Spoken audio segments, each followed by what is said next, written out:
Y bueno, ahora Willax siempre trae cosas nuevas. Hoy día tenemos un jale internacional.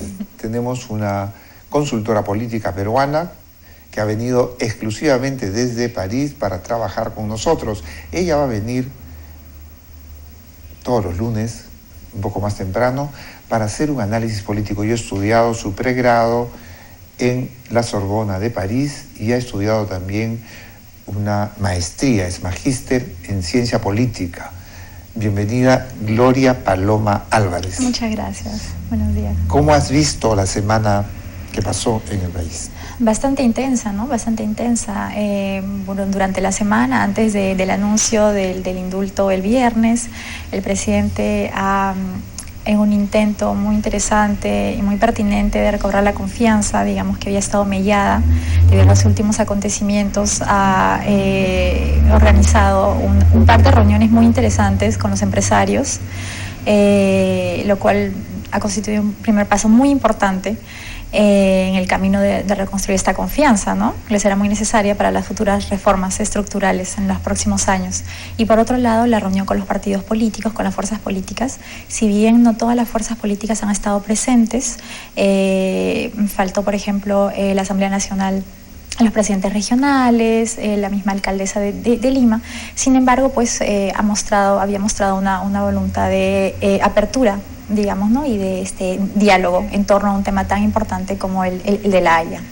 Ahora, ¿tú eres optimista respecto de estas reuniones? Porque hay algunos analistas que son pesimistas y de alguna manera este debate del fin de semana entre Alan García y el presidente de la República da a entender que casi fue flor de una semana. Yo soy más bien optimista, bueno. Sí, en la medida en que, tal como lo dijo el presidente Lula la semana pasada, en el foro de empresarios, el presidente Humala tendrá en cuenta que le faltan 3 años. 3 años es bastante poco, pasa muy rápido en realidad, para lograr impulsar esas reformas estructurales tan necesarias y por las cuales la mayoría de votantes optó por él en las últimas elecciones presidenciales, con lo cual la confianza es realmente un tema necesario, indispensable.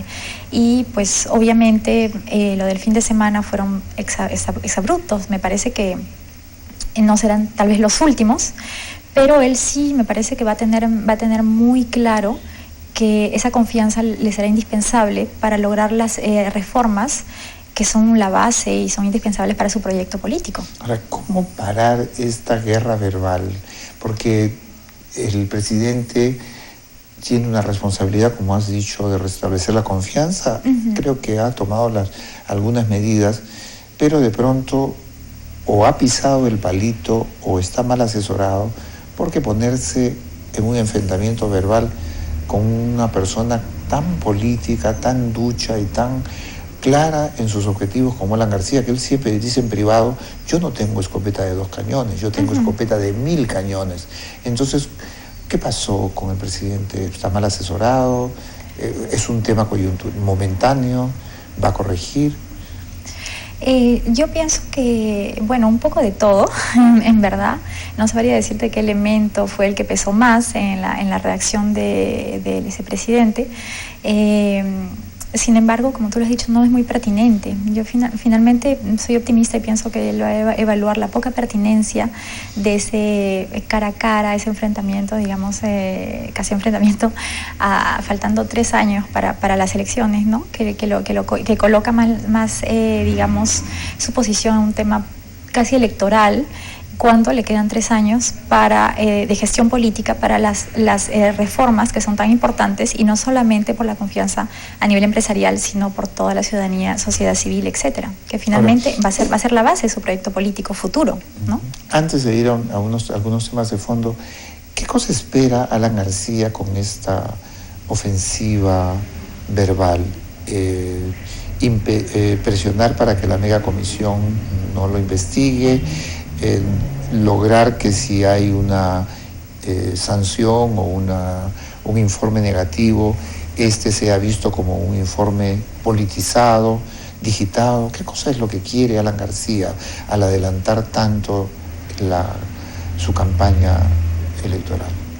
Bueno, Alan García es un animal político, ante todo, con lo cual su vigencia política es importante y casi natural, lo asume de manera natural.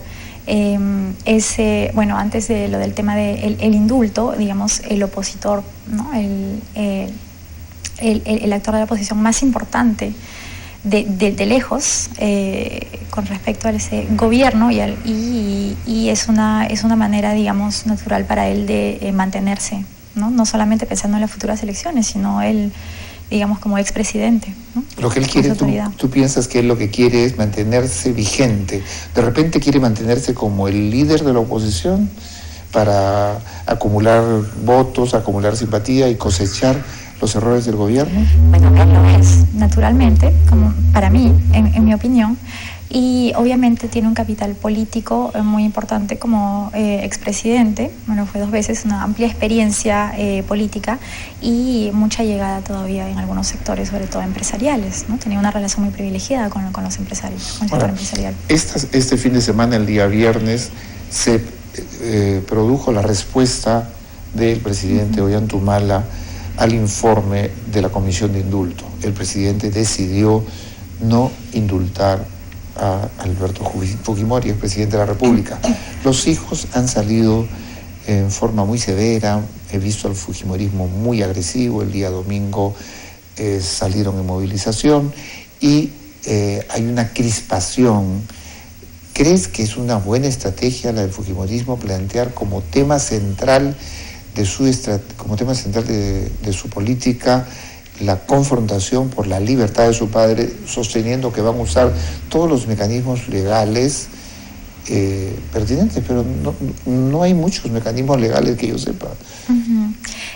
Correcto. Efectivamente, es más una reacción emocional, obviamente, ya que en el terreno legal no se ve bien, digamos, a nivel de las Cortes Internacionales, de la Corte de San José, en qué medida tendría receptividad, ¿no? Alguna acción de ese tipo. Sin embargo, ellos están llevando eso al terreno más emocional, ¿no? Políticamente emocional, digamos. Y efectivamente ellos acusan al presidente Humala de, digamos, estar detrás de una venganza política, ¿no? De haber manipulado, imaginado toda esa respuesta desde un principio. Me parece que esto, bueno, era previsible, sin embargo que se va a agotar por la misma dinámica al interior del movimiento del partido fujimorista, que, bueno, representó en las últimas elecciones un 20%, digamos, de un núcleo duro de votantes, que no es poco, y que tiene una militancia política. Abre el tema del indulto. La decisión del presidente marca el fin de un capítulo, ¿no? Que comenzó en las mismas elecciones, en la misma campaña electoral, que el mismo presidente Humala, entonces candidato, inició en ese momento, y comienza, digamos, marca el inicio de otro capítulo a nivel de cuestionamientos, tal vez nuevos liderazgos, nuevas pullas que se van a iniciar al interior del partido fujimorista. Ahora, ¿tú piensas que es un acierto o un error del fujimorismo plantear el tema de su política, o lo más importante de su política, alrededor del indulto? Justamente en este nuevo capítulo que se abre representa un desafío para el movimiento fujimorista, en la medida que van a tener que, digamos, poco a poco construir otros ejes, ¿no? Y no solamente el eje principal, que era la reivindicación, la liberación de la libertad del expresidente Fujimori. Y será muy interesante ver en qué medida van a lograr realmente poner esos temas de reformas estructurales para el país, etcétera, con una figura del expresidente, digamos, que donde se han agotado ya todas las vías legales, prácticamente, al menos que su condición de salud empeore. Ojalá no sea el caso, obviamente, que no empeore y que justifique, digamos, una revisión de ese tema, ¿no? Ahora, pasando a otro tema, porque el tiempo lamentablemente no es muy largo, han habido ha habido una visita, como tú señalaste, la visita del presidente Lula al Perú con un grupo de empresarios, y curiosamente Lula hizo dos cosas. Primero, marcó una diferencia con el chavismo. Dijo públicamente, yo le decía a Hugo Chávez en privado que se olvidara de la espada de Simón Bolívar y que la espada de la época actual son los empresarios. Nosotros los políticos tenemos la visión, el programa, la estrategia, el liderazgo, pero los que transforman la realidad son los empresarios. Este es un tema que tú debes haber evaluado. ¿Cómo has visto tú la visita de Lula y cuál es su impacto en las relaciones del Perú con Brasil, con Venezuela y con América Latina? Bueno, las relaciones de Perú y Brasil se encuentran un poco desaceleradas desde hace algún tiempo. Uno hubiese pensado que con la elección del presidente Humala iba a haber una relación privilegiada con el Brasil, ¿no? La cual era más que anunciada, marketeada. Y no es el caso, no es así. Primero porque, bueno, los intereses de Brasil como una potencia regional no solamente apuntan a un solo país que es el Perú, si bien como estratégicamente, geográficamente tan importante para ellos, pero apuntan a toda una región, ¿no? Y como el presidente Lula lo señaló, más unas ambiciones, digamos, sudamericanas más que latinoamericanas, por, el hecho que no consideran México. Ellos son competidores de México. Claro, en la competencia, sí, exactamente. Y con lo cual, el terreno es más a nivel de Sudamérica, claro, para ellos, ¿no? Esas relaciones no diría que se han enfriado, pero se hubiese esperado unas relaciones mucho más importantes, ¿no? Ahora, ¿en qué medida el presidente Lula representa al gobierno? Sí, tiene una influencia, en el gobierno. Gracias a él, la presidenta Dilma Rousseff pudo acceder al poder. Él la eligió, por supuesto, pero yo creo que el expresidente Lula, por el liderazgo que ha adquirido como líder regional, el posicionamiento que tiene, él está buscando una ambición, es un proyecto más personal, ¿no? Y esa fundación que la ha creado, y me parece que quiere ser algo, de la misma manera que la fundación de Bill Clinton, una fundación cuyo trabajo se enfoque más en la lucha contra las desigualdades, en proyectos de microempresa muy específicos, que vayan en ese sentido, ¿no? Que sean eficaces a mediano y a largo plazo. ¿El Perú gana algo con esta relación con Brasil? No tenemos un TLC con Brasil. ¿Deberíamos ir a un TLC con este país?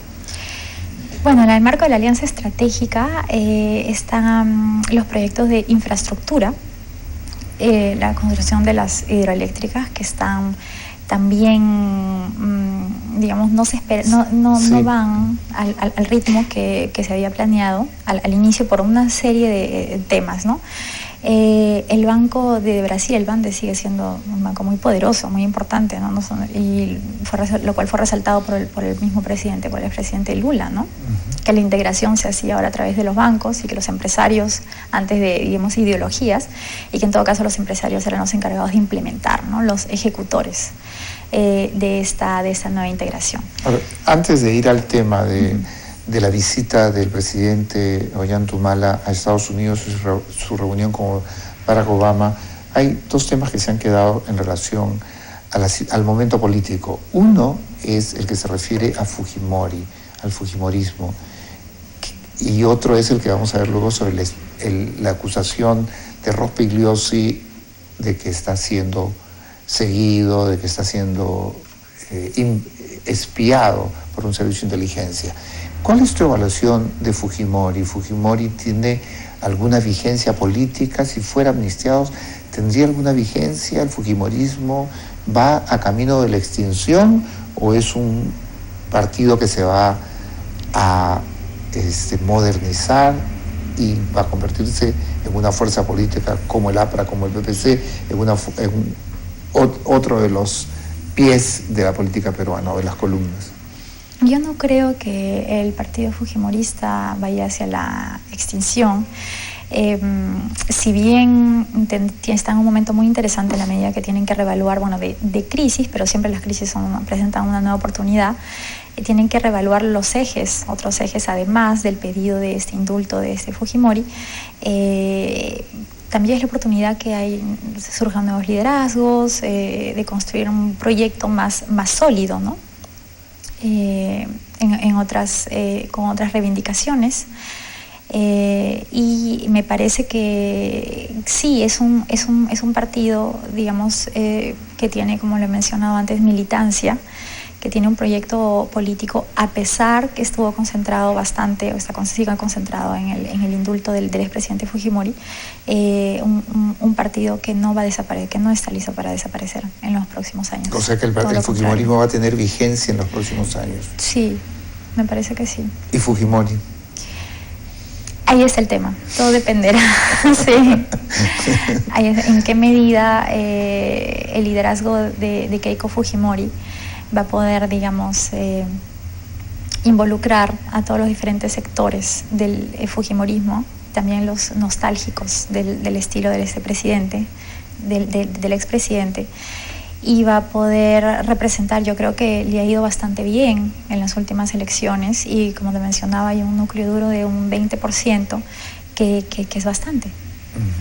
Ahora, veamos, Rospigliosi dijo que el exministro del Interior, que fue colaborador cercano de Toledo, después se peleó con Toledo, que es conocido por su posición muy lejana al APRA, casi antiaprista, y muy crítico de Ollanta-Humala. Ha dicho que hay espionaje, que el Servicio de Inteligencia está espiando a los políticos, y que específicamente a él, que han encontrado que lo están espiando, haciendo lo que le llaman reglaje. ¿Cuál es su evaluación de eso? Bueno, es una acusación bastante seria, ¿no? Y que merece ¿Fundamentada? Mira, en todo caso merece ser investigada. Una acusación que la hace un operador político que fue tan importante, digamos, que conoce todo el medio. Él fue ministro del Interior hace algún tiempo, como tú lo has mencionado, vinculado, si bien es cierto, al régimen de Toledo, pero igual, entonces merece ser investigada de todas maneras, ¿no? Ahora, ¿cuál sería el objetivo del gobierno de hacerle reglaje a Rospigliosi y a Gino Costa? O sea, que Gino Costa no tiene ningún papel en la política peruana, absolutamente marginal. Y en el caso de Rospigliosi sí, pero sería tan torpe el gobierno de ordenar de que le hagan seguimiento a Rospigliosi. ¿Crees tú que podría haber alguien tan torpe haciendo eso en el gobierno? Bueno, en todo caso, digamos, no serían, si había que hacer un reglaje a alguien, ellos no estarían, esas personas no estarían en los primeros lugares de una lista, ¿no? En todo caso, no se entendería mucho por qué, como tú bien lo has mencionado, esas personas prioritariamente tienen una representación política de 0, y algo. Sí, 0, porque ellos no pertenecen a ningún partido político, que yo sepa, son asesores de empresas, en temas de seguridad, etcétera, y no veo, o sea, racionalmente no habría razón por la cual el gobierno tendría que priorizar hacerles seguimiento, reglaje a ellos, ¿no? No lo veo razonable, pero por eso quería escuchar tu punto de vista. Estoy totalmente de acuerdo contigo. No veo una explicación.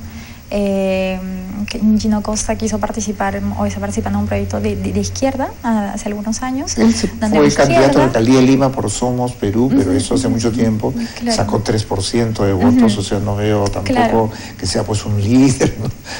Sí. Salvo que estén en algún movimiento subversivo contra el gobierno, o sea, no lo encuentro lógico, sinceramente. Efectivamente, y bueno, Fernando Rospigliosi trabaja para la Embajada Americana, me parece, y bueno, dado algún momento de las relaciones entre Perú, de las relaciones bilaterales entre Perú y Estados Unidos, me parece un poco un contrasentido, ¿cierto? Entonces, yo tampoco no veo, bueno, es una acusación y como toda se tiene que investigar, ¿no? Claro, ¿no? Que sí. Ahora, veamos el viaje del presidente Ollanta-Humala a Estados Unidos. Debe estar en este momento ya en Estados Unidos reuniéndose con el gobierno norteamericano. ¿Cuál es tu evaluación? ¿Cuál es la importancia de este viaje? Ya Piñera estuvo ahí y ha habido una crítica de que el presidente Ollanta-Humala jugaba en las ligas menores, ¿no? Como decir, jugar en un club de segunda división, se reunía con el expresidente de Brasil, mientras Piñera se reunía con Barack Obama y Peña Nieto, presidente de México, se reunía con el presidente de China. Ahora Ollanta está en Estados Unidos con el presidente de los Estados Unidos. ¿Cuál es su evaluación de esto? ¿Qué importancia tiene para el futuro de las relaciones entre Perú y Estados Unidos y para América Latina? Bueno, yo no creo que que digamos sea tanto así, que esté jugando en segundas ligas. La visita, de Lula correspondió a 10 años de una alianza estratégica que con sus defectos simbólicamente fue importante, ¿no? Porque Brasil es la potencia regional innegable. Y ahora su viaje a Estados Unidos responde a una invitación del presidente Obama. Entonces, no creo que forme parte de segundas ligas en la medida que está yendo después del presidente Piñera.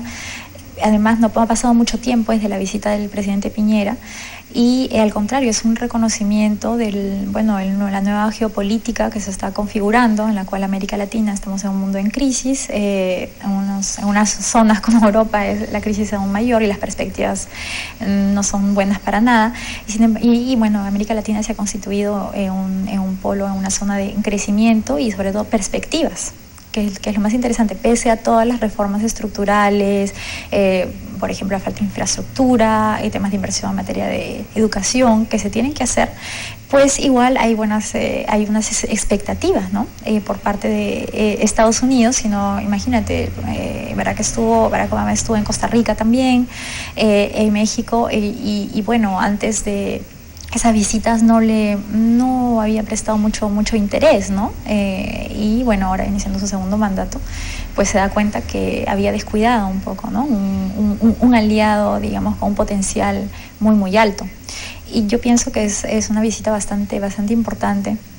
No solamente, en los aspectos de cooperación muy puntuales, pero en el tema de la cooperación en materia educativa, la visita a las universidades, por ejemplo, el MIT en materia de ciencia, innovación y tecnología, sí que hay mucho potencial por hacer en cuanto a acuerdos con universidades que sean privadas y públicas, ¿no? Tenemos muy buenas universidades públicas es un tema que hay que impulsar, la innovación, ciencia y tecnología, en los cuales, el país está todavía rezagado.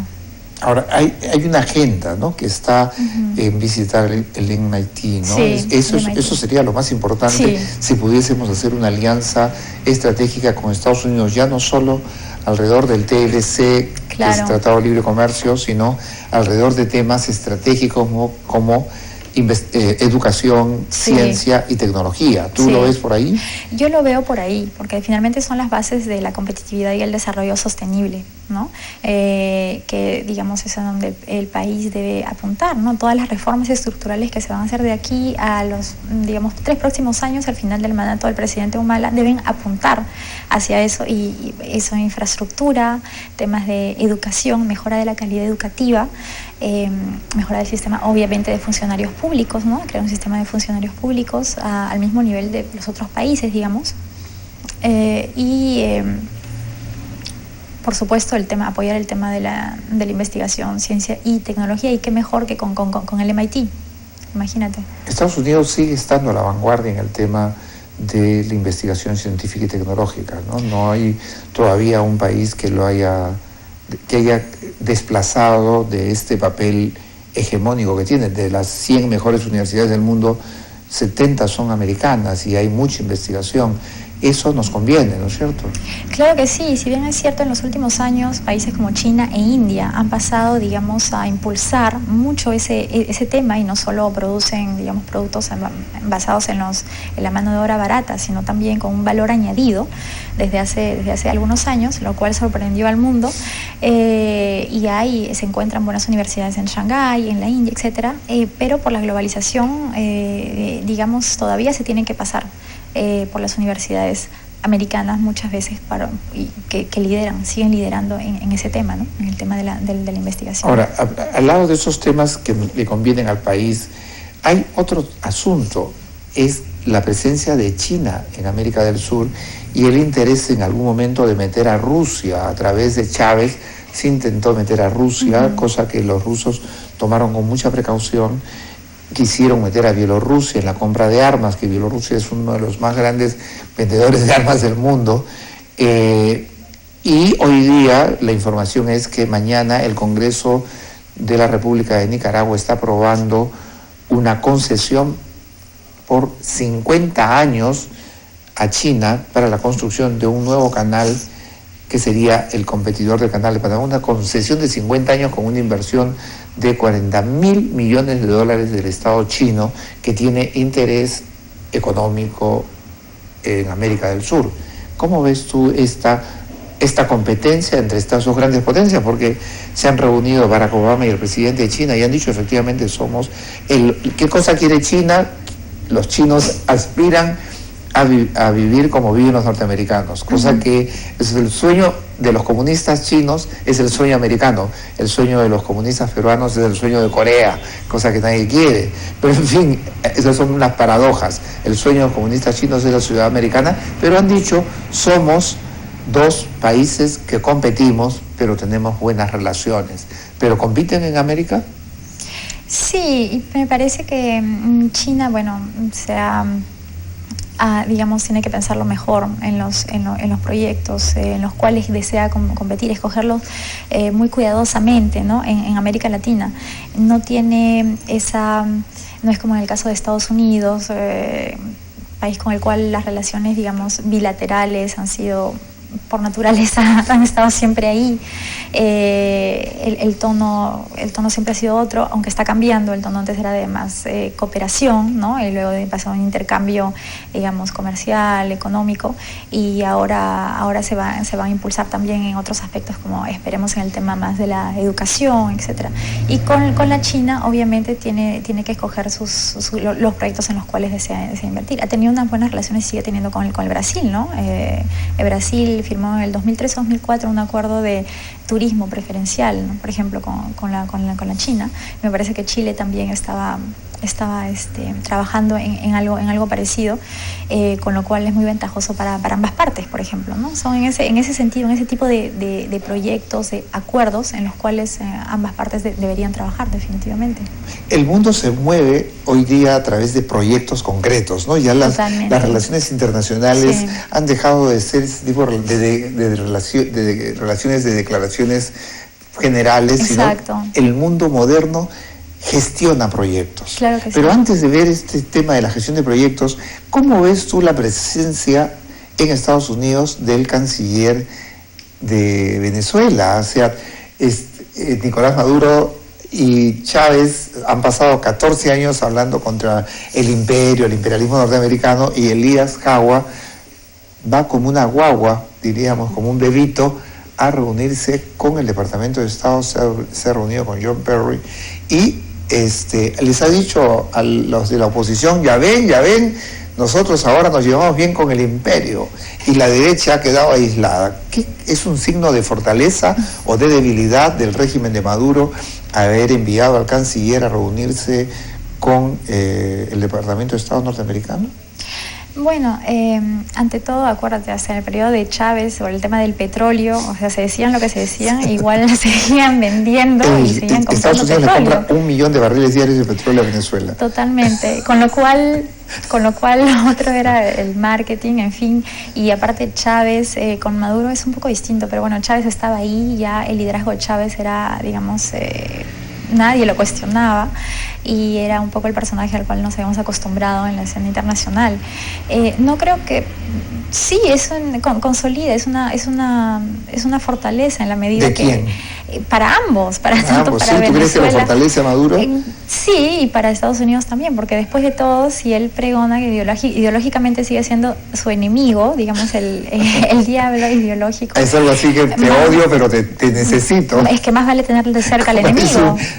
¿Cómo parece un mal peruano? Te necesito. Y más vale tener de cerca al enemigo, ¿no? Sí, como además, dicen. Estados Unidos le compra 1 millón de barriles diarios de petróleo y además abastece de alimentos. Entonces, el pragmatismo ante todo, ¿no? El pragmatismo ante todo. Con la muerte de Chávez, de alguna manera, Maduro se está viendo obligado a tomar decisiones pragmáticas, ¿no?